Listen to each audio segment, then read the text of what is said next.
All right, so the high frame options here on the Canon R5C is honestly, it's one of the most useful aspects that this camera has. It has a lot of ways to go about accessing it, but just like any Canon product, that does not mean it comes without some quirks and limitations that you need to be aware of.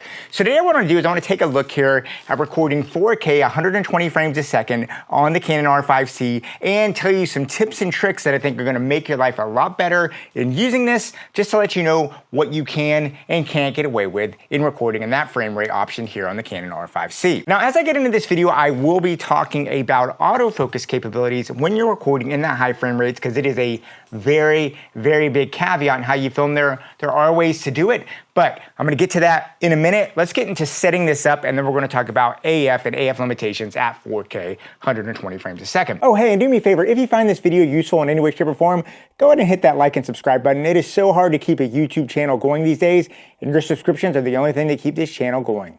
And before I get in setting this up, I do think it's important to mention 120 frames, if you want to shoot 4K full frame, you're not going to be able to use an SD card. It has to be in a CF Express card. Just be aware of that. Put that CF Express card in there, because it's not going to record to your SD card. Now, if you find yourself wanting to get this beautiful 4K full frame sensor at 120 frames a second, there are going to be two major things you have to set on this camera first before you can access it. It's not as simple as hitting one button unless you program it. You need to set up some things inside your camera. And those two major areas are going to be your camera's base frame rate, and you need to set up the recording mode. Okay, so let's go ahead now and take a look at how to set this up here on the camera. I'm gonna come over in the menu, and what I wanna do is I need to go to the third menu setting, which is gonna let me get my recording sections. And what I wanna do is I wanna go to the second window here, and you're going to see recording mode. Now this is gonna be important. You wanna set the recording mode. It's on normal right now, which is what we normally do, but we're gonna put it on slow and fast motion. Now once we do this, we're now ready to access all the frame rates that we wanna get here for the camera itself. Now, if I come down here, you're gonna see where it says slow and fast frame rate. Now, as you can see, you can actually set this all the way down to 1 frame a second if you really wanna get a good under crank, super blurry look, but we can take this all the way up here to 120 frames a second. So I'm gonna set that at 120 frames a second. So I've done that first part there of getting this at the 120 that I wanna get. But remember, there's two parts of this that's really important. And you're going to see it if I come back here. If you look here at the top of the screen, you're gonna see that it tells me that I'm recording at 120/23.98. And that's because of the second setting that I have. And that is going to be what you're actually recording this at. And what the Canon R5C does, it actually converts in camera this to slow motion for you.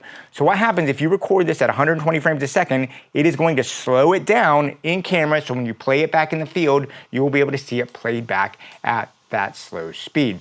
I actually find this really, really useful. I love this feature. It's great for showing clients what you're getting. It's also nice to be in the field and see it play down and slow down in that factor, just to get a feel for exactly how it's going to look in the field. Now, what you want to do for that second part is you do want to come down here back to the menu before that. That's the first menu in the third frame. And you're going to come down here to frame rate. And when you look at frame rate, you will see now you get 23.98, 30 frames a second, and 60 frames a second, all your basic things. So if I'm shooting this at 120 frames a second, because I have my thing set here to 23.98 frames per second, it is going to convert it in camera so it plays back at a 23.98 frame system.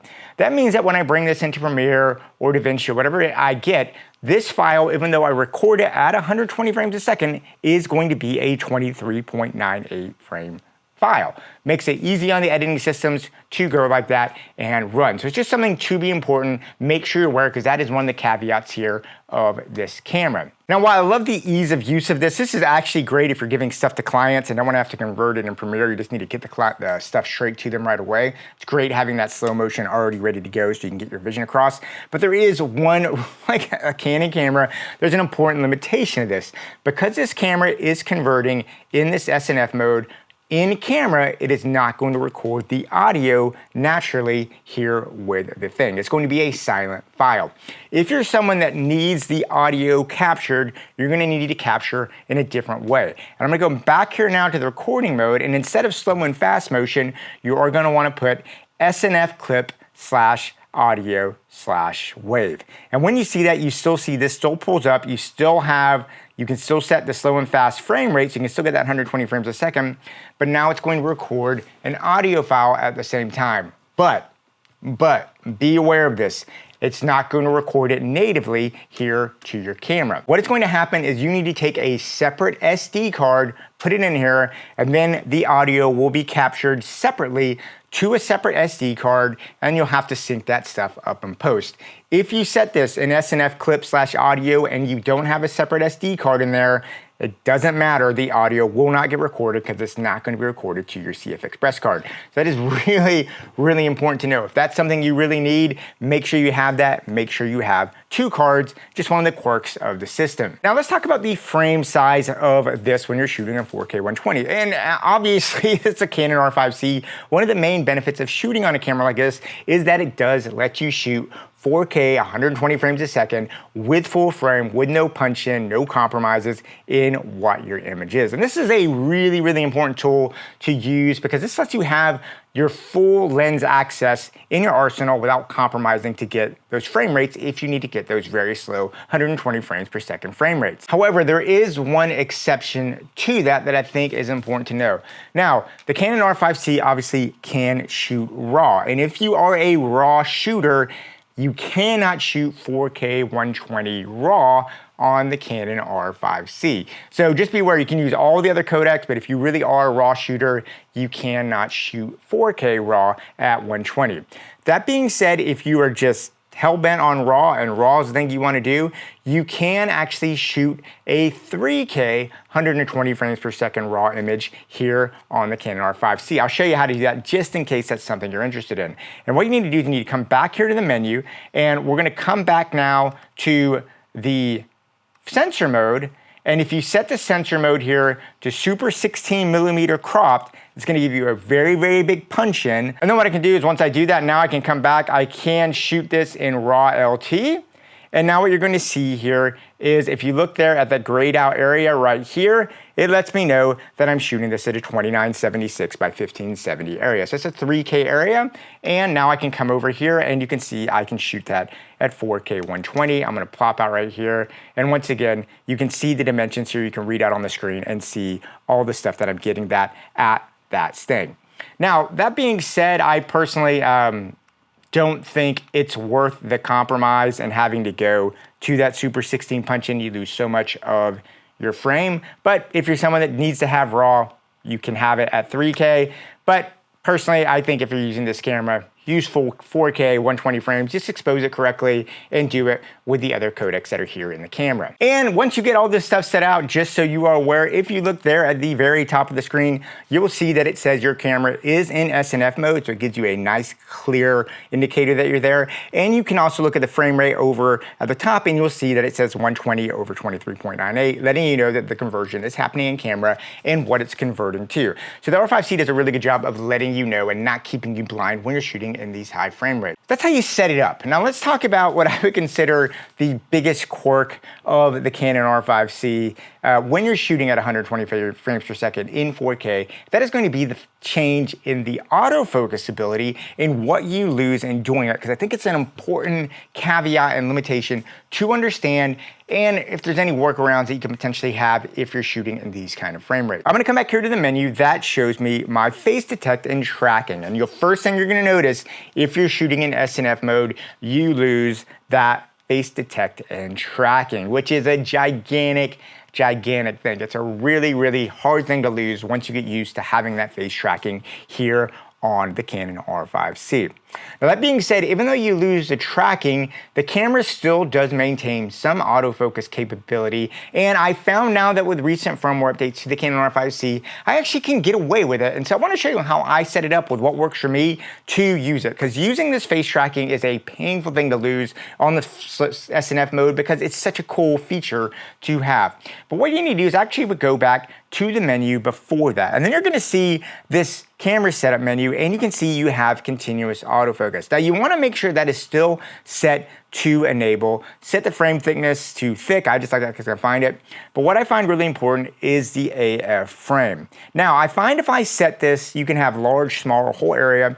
I personally find if I set this to whole area, that this does a pretty good job of the camera tracking focus if I need to. Now, what's going to happen, I've got a couple of demonstrations. I'm gonna go on my computer and show you these.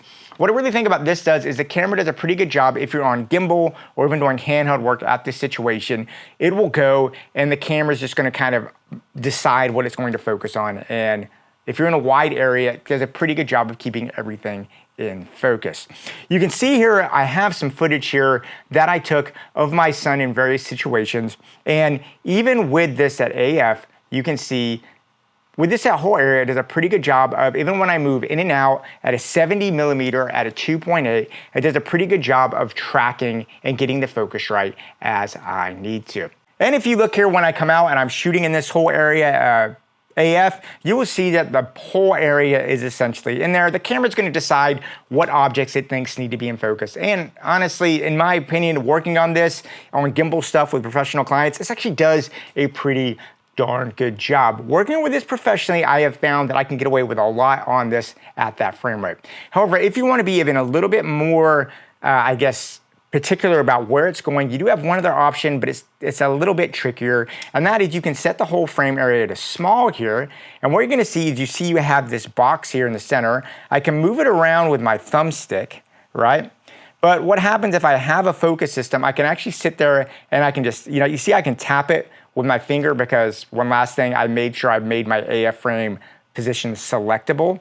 And what I can do is I can tap that, so if I'm moving in on someone, I can see it. And I have a video here of my son that I did this. And what I did is I just sat there, and as I moved around, I would just tap on his face as I came in. And that was another option to get in there. I find that can work good if you have a very set situation. If you're someone that wants to use this for gimbal work, my recommendation would be to put this here as whole area and go with that. If you do a small, you can come back and set it so it's basically selectable or center frame. I find center frame not to be that reliable because your composition moves, so I find selectable be better. But at the end of the day, for gimbal work in slow and fast mode, 4K 120 on the Canon R5C, I find the whole area gives me about a 90% hit rate of what I want to get. So I've been very, very happy with what it is.